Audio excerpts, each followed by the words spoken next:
नमस्कार, स्वागत है आपका हमारे चैनल पर। मैं हूं आपके साथ शिप्रा सैनी। चोर चोर मौसेरे खाई, ये कहावत महाराष्ट्र की सियासत पर फिट बैठ रही है। दरअसल हाल ही में महाराष्ट्र में या यूं कहें मुंबई में एक क्रूज पर रेव पार्टी में नारकोटिक्स कंट्रोल ब्यूरो ने रेड की, जिसमें बॉलीवुड एक्टर शाहरुख खान के बेटे आर्यन खान को गिरफ्तार किया गया और एनसीबी को आर्यन खान के पास से कई अहम सुराग हाथ लगे, जो ये साफ तौर पर इशारा कर रहे थे कि आर्यन खान या बॉलीवुड के कई नामी चेहरे ऐसे हैं जिनके लिंक जो है वो ड्रग पैडलर और यहाँ तक कि विदेशों में भी जो ड्रग तस्कर हैं उनसे जुड़े हुए हैं। और किस तरीके से ये बॉलीवुड लगातार नशेड़ियों का अड्डा बनता जा रहा है, इसको लेकर नारकोटिक्स कंट्रोल ब्यूरो के जोनल डायरेक्टर समीर वानखेड़े की ओर से कहा गया कि जब तक वो बॉलीवुड से इस पूरे नेक्सस को खत्म नहीं कर देते तब तक ये कार्रवाई जारी रहेगी। लेकिन समीर वानखेड़े का ये बात दरअसल एनसीपी और महाविकास अघाड़ी सरकार को हजम नहीं हुई और यही वजह है कि उसके बाद से लगातार एनसीपी के नेता नवाब मलिक समीर वानखेड़े पर सवाल उठा रहे हैं, उन पर तमाम आरोप लगाए जा रहे हैं। लेकिन इस बीच महाराष्ट्र से बड़ी खबर यह है कि दरअसल कांग्रेस नेता राहुल गांधी ने शाहरुख खान को एक चिट्ठी लिखी थी जब उनके बेटे आर्यन खान मुंबई की ऑर्थर रोड जेल में बंद थे। इस पूरे ड्रग मामले में फिलहाल वो जमानत पर बाहर हैं और ये चिट्ठी राहुल गांधी ने शाहरुख खान को ये बताने के लिए लिखी थी कि देश आपके साथ है। इसमें कोई चौंकने वाली बात नहीं है, क्योंकि कांग्रेस पार्टी किस तरीके से ड्रग माफियाओं के साथ संपर्क में रही है, किस तरीके से उनका साथ देती रही है और चूंकि पाकिस्तान का सफलतापूर्वक समर्थन कई बार कांग्रेस पार्टी की ओर से किया गया है। कांग्रेस पार्टी, राहुल गांधी ये वो नेता हैं जो पाकिस्तान की भाषा बोलते हैं, जो भारतीय सेना का अपमान करने से भी नहीं चूकते हैं। और राहुल गांधी और कांग्रेस पार्टी का इस तरीके से ड्रगिस्ट को समर्थन करना भी कोई चौंकने वाली बात नहीं है। जाहिर तौर पर यह समर्थन कांग्रेस पार्टी की ओर से पहले भी किया गया है और अब आर्यन खान जब जेल में बंद थे तो शाहरुख खान को उन्होंने चिट्ठी लिखी थी। ये बड़ी खबर सामने आई है और चूंकि आपको बता दें महाराष्ट्र में महाविकास अघाड़ी सरकार चल रही है, यानी एनसीपी, शिवसेना और कांग्रेस पार्टी मिलकर वहां सत्ता पर बैठी हुई है और महाराष्ट्र में जिस तरीके से ये पूरा ड्रग नेक्सस सामने आ रहा है, ड्रग माफियाओं की गिरफ्तारी हो रही है,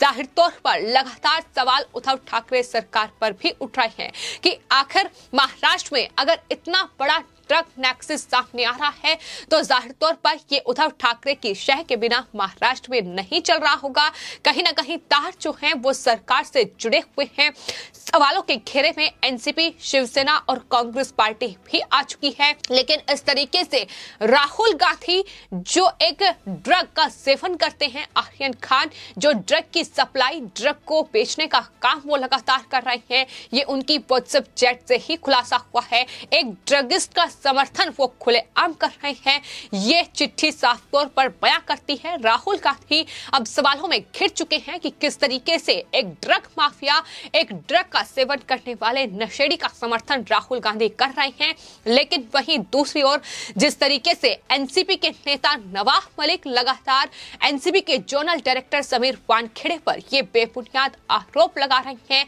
एक ईमानदार ऑफिसर उनकी पोस्ट पर सवाल उठाया जा रहा है, उन पर कोई टिप्पणी उनकी तरफ से नहीं की गई है। प्रियंका गांधी वाड्रा, राहुल गांधी और सोनिया गांधी जो कई बार दलित कार्ड खेल चुके हैं, वो अब एक दलित के पक्ष में आकर खड़ी नहीं हो रही है, एक ईमानदार ऑफिसर का साथ नहीं दे रही है। उनको लेकर कोई ट्वीट उनका सामने नहीं आया है। एक भी बार कांग्रेस पार्टी की ओर से ये नहीं कहा गया है कि नवाब मलिक जिस तरीके के ये आरोप लगा रहे हैं, जिस तरीके का ये फर्जीवाड़ा करके समीर वानखेड़े को घेर रहे हैं, वो गलत है। ये साफ तौर पर दिखाता है कि सिर्फ और सिर्फ राजनीति के लिए राहुल गांधी अलग अलग राज्यों में अलग अलग कहीं ना कहीं जो राजनीतिक खेल है वो खेल रहे हैं। प्रियंका गांधी वाड्रा, राहुल गांधी अगर लखीमपुर खीरी चाहते हैं, अगर उत्तर प्रदेश चाहते हैं, चूंकि वहां चुनाव है वहां दलित कार्ड खेलते हैं, लेकिन अगर महाराष्ट्र में एक दलित ऑफिसर पर इस तरीके से सवाल उठाए जा रहे हैं और उन्हीं की जो सरकार वहां बैठी हुई है, कांग्रेस, एनसीपी और शिवसेना वहां मिलकर सत्ता पर काबिज हैं और उनके ही एक मंत्री इस तरीके से ये आरोप लगा रहे हैं, तो वहां ये चुप्पी साध लेते हैं। और यही वजह है कि अब राहुल गांधी पर लोग लगातार टिप्पणी कर रहे हैं कि राहुल गांधी का ये बयान बिल्कुल भी इसमें कोई चौंकाने वाली बात नहीं है, क्योंकि राहुल गांधी और कांग्रेस पार्टी की क्या हकीकत है, किस तरीके से वो पाकिस्तान और चीन के एजेंडे पर काम करती है, पाकिस्तान की भाषा बोलती है, उस पाकिस्तान की जो लगातार भारत में ड्रग सप्लाई करने का काम कर रहा है, जो लगातार ड्रग तस्करी की जा रही है और चीन लगातार अपने एजेंडे को क्या कामयाब भारत में करने की कोशिश कर रहा है। तो ऐसे में एक ड्रगिस्ट का समर्थन करना इसमें कोई आश्चर्य की बात नहीं है। और राहुल गांधी की हकीकत क्या है कि अगर सर्जिकल स्ट्राइक होती है, अगर एयर स्ट्राइक होती है, तो वो भारतीय जवानों का अपमान कर देते हैं, लेकिन पाकिस्तान की भाषा बोलना नहीं छोड़ते।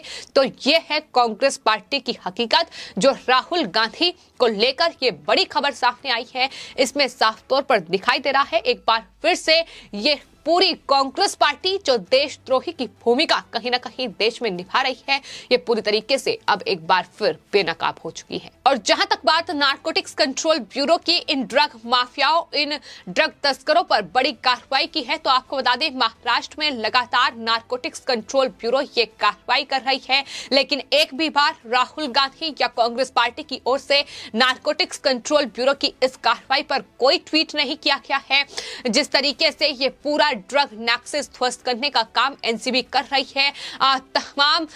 भारी मात्रा में ड्रग जब्त हो रही हैं। ये प्रतिबंधित ड्रग हैं जो महाराष्ट्र में पाई जा रही हैं। कई करोड़ों की ये ड्रग है जो लगातार पकड़ी जा रही है। लेकिन अगर सरकार को घेरना है तो जाहिर तौर पर उदाहरण सामने है, जिस तरीके से अडानी पोर्ट पर ड्रग मिली थी और वो एजेंसियों ने जब्त की थी, करोड़ों में वो ड्रग थी, लेकिन वहां चूंकि सियासत करनी थी, वहां चूंकि केंद्र सरकार को घेरना था, प्रधानमंत्री नरेंद्र मोदी पर सवाल उठाना था, पूरी की पूरी कांग्रेस पार्टी सरकार को घेरने में जुट गई। अडानी और अंबानी के नाम पर यह पहले भी होता रहा है और अडानी पोर्ट पर भी जब ये ड्रग जब्त की गई थी तो कांग्रेस पार्टी की ओर से कहा गया कि दरअसल के अडानी की ड्रग है कि वही सप्लाई वहां से नहीं सप्लाई की है, कि तमाम उनकी तरफ से आरोप लगाए गए थे। तो कांग्रेस पार्टी की हकीकत सामने है कि तमाम राज्यों में अलग अलग तरीके से सिर्फ और सिर्फ अपनी राजनीति को चमकाने के लिए अलग अलग दांव कांग्रेस पार्टी खेलती है। और यही वजह है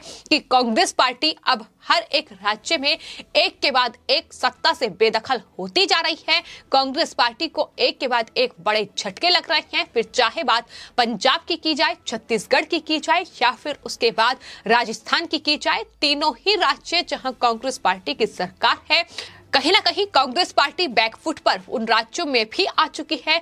कांग्रेस पार्टी के भीतर ही अंदरूनी जो मतभेद हैं वो लगातार देखने को मिल रहे हैं। तो फिलहाल राहुल गांधी शाहरुख खान को जो ये बता रहे हैं कि देश उनके साथ है, लेकिन आर्यन खान का जब नाम इस पूरे मामले में सामने आया तो तमाम लोगों की तरफ से जाति कार्ड खेला गया। ये कहा गया कि चूंकि वो मुसलमान हैं इसलिए उन्हें जेल में डाला गया। एनसीबी ने ये कार्रवाई की, लेकिन एनसीबी के पास वो तमाम अहम सबूत थे जो ये बताने के लिए काफी थे कि इस पूरे ड्रग नेक्सस के सरगना है शाहरुख खान के बेटे आर्यन खान, और यही वजह है कि वो आर्थर रोड जेल में बंद है। लेकिन अब राहुल गांधी ने जिस तरीके से शाहरुख खान को ये चिट्ठी लिखी है, उसके बाद लगातार लोग घेर रहे हैं कि कांग्रेस पार्टी की क्या रणनीति है, किस तरीके से वो किसकी नीति पर काम करती है, ये अब सामने आ चुका है। वो उस पाकिस्तान और चीन के एजेंडे पर काम कर रही है जो हिंदुस्तान में जहर घोलने की कोशिश करता रहा है,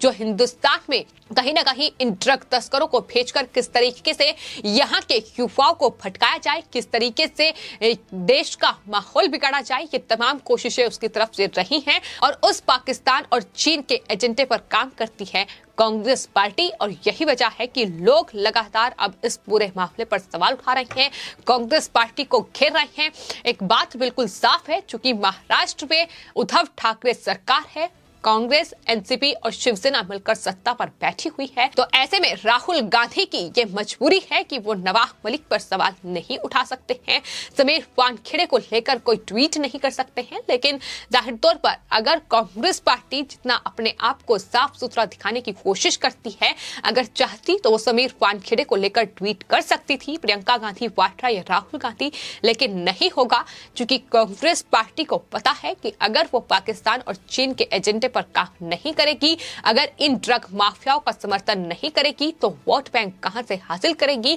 और यही वजह है कि इस तरीके से राहुल गांधी की ओर से शाहरुख खान को ये चिट्ठी लिखी गई, जिसमें उन्होंने बताने की कोशिश की कि पूरा देश उनके साथ है। लेकिन आर्यन खान जिस तरीके से इस पूरे ड्रग मामले में फंसे, इस पूरे ड्रग मामले में अभी भी एनसीबी की कार्रवाई जारी है, लगातार एनसीबी छानबीन कर रही है, मुश्किलें बढ़ेंगी, फिर चाहे वो नवाब मलिक एनसीबी के नेता हो, उद्धव ठाकरे सरकार में मंत्री हो, या फिर ये तमाम ड्रग पेडलर हो, या ये तमाम ड्रग का सेवन करने वाले स्टार किड हों जो कि बॉलीवुड में बैठे हुए हैं और लगातार बॉलीवुड को नशेड़ियों का अड्डा बनाने की कोशिश में जुटे हुए हैं। इन तमाम लोगों पर शिकंजा एनसीबी की ओर से आने वाले वक्त में भी कसा जाएगा। फिलहाल आपकी इस पूरे मामले पर क्या राय है, हमें कमेंट बॉक्स में जरूर लिखें और चैनल को सब्सक्राइब करें। धन्यवाद।